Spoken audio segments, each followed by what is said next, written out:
magbabaging tayo guys, gamit yung use na bandoler na kasama natin tropa. Yan po.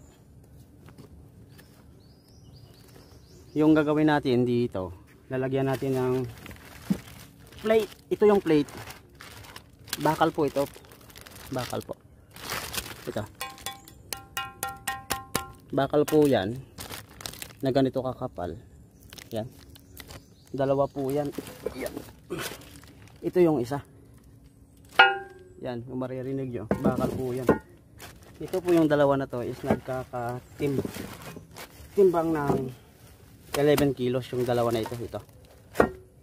Ito naman magkakahalaga po ito mga 5 kilos. Yan po, makapal po, bakal po yan. Yan. Bakal po yan. At saka ito naman po yung ginagamit na pang barbell. Yan. So isasabit natin yan mamaya dun sa bandoler.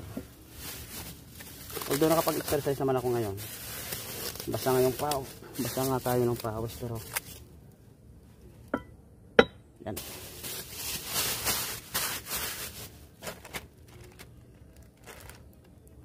Dito tanggalin natin ito sa sulting.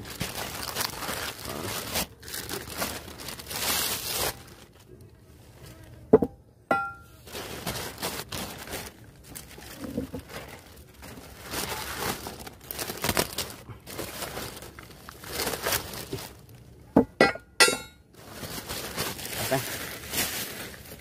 So ipapasok natin dito par.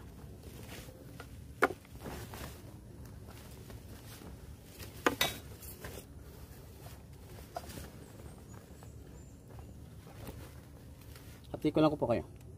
So guys, nalagay na po natin gamit yung twine na to. Ito yung nagiging kalabasan niya. Yan po. Ito naman sa likod. Yan. Yan. Makasabihin nyo kung hindi bakal to. Patikin po natin. Yan, bakal po yan.